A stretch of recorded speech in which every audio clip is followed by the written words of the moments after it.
તો નમસ્તે મિત્રો, તો આપણે ભેંસલા હનુમાન પાર્ટ 2 ની શરૂઆત કરીએ। પહેલાં ભોળાનાથના દર્શનથી ભોળાનાથના દર્શન કરી, શ્રી રામ ભગવાનના દર્શન કરી અને પાર્ટ 2 ની શરૂઆત કરીએ। જો પહેલો વિડીયો તમને સારો લાગ્યો હોય તો કમેન્ટમાં જરૂર જણાવજો અને મારું પ્રોત્સાહન વધારજો। તો હવે ભોળાનાથના દર્શન કરીને આપણે શ્રી રામ ભગવાનના દર્શન કરીએ। રામ લખન जानकीना પેલા લાલા ભગવાન છે, પાછળ બાપુ છે અને શ્રી રામ રામ લખન जानकी ના દર્શન કરી અને આગળ આપણે વધીએ।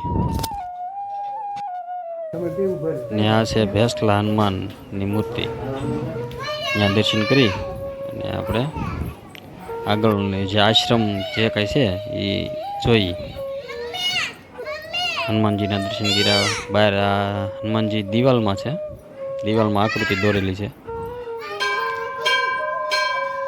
અને આ બાજુ ભોળાનાથ નૃત્ય કરતા હોય, એટલે કે તાંડવ કરતા હોય એમ દર્શાવેલા છે ને એ આખું મંદિરનું આપણે દર્શન કરીએ। ધજાવું ફરકે છે ભોળાનાથની। ને હવે આપણે આશ્રમમાં બીજું શું છે એ જોઈ। ને આ જે આપણે પેલા મહંત થઈ ગયા એ પાછળ શ્રી રામ ભગવાન અને હરણ પણ છે। એ હરણને ચાહું એને જોવું, હરણને બધા ખવડાવે ને એવું કરે તો આપણે તે સીણા લીધા છે તો સીણા થોડાક ખવડાવશે। આ હરણ પણ આપણે પાસે જઈએ એટલે એ ભાગવા મળે, પણ સૈણા બતાવી એટલે આવે છે। જો ધીમે ધીમે પાસે આવે છે। હા, હાથમાં તો નહીં ખાય એવું લાગે છે, આપણે હેઠે મેકીને એ ખાય તો ખવડાવી એમ।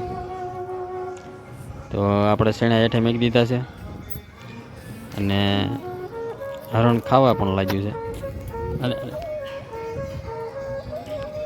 આમ માણસોથી બીતું નથી આ હરણ અને માણસો હારે હળી મળીને થઈ છે।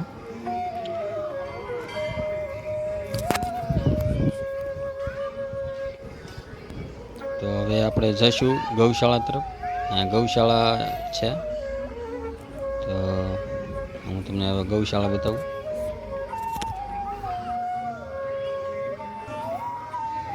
અને આ છે ભેંસલા હનુમાનની ગૌશાળા। બધી ગેર ગાયું છે, મસ્તીની ગાયું છે। હા, તમે જોઈ શકો ગાયું, ગાય ઉપર પંખા ફરે હો અહીંયા। ઉનાળામાં ગાય ઉપર પંખા ફરતા હોય, કુલર ફર્યા ગાય ઉપર। જોયું તમે કુલર સામું તો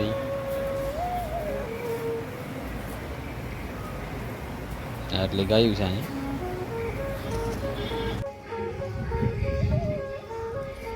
એક પૌરાણિક ભોળાનાથની લિંગુ છે, ત્યાં લિંગુએ દર્શન કરી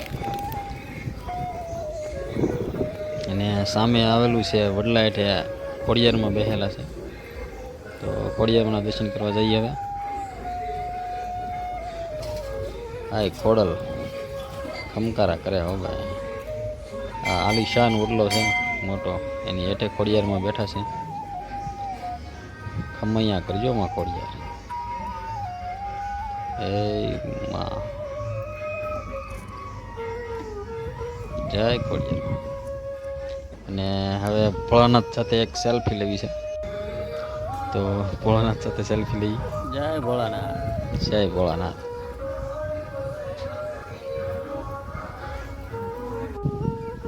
અને અહીંયા આવેલું છે મધ, બહુ મોટી માખીનું મધ છે।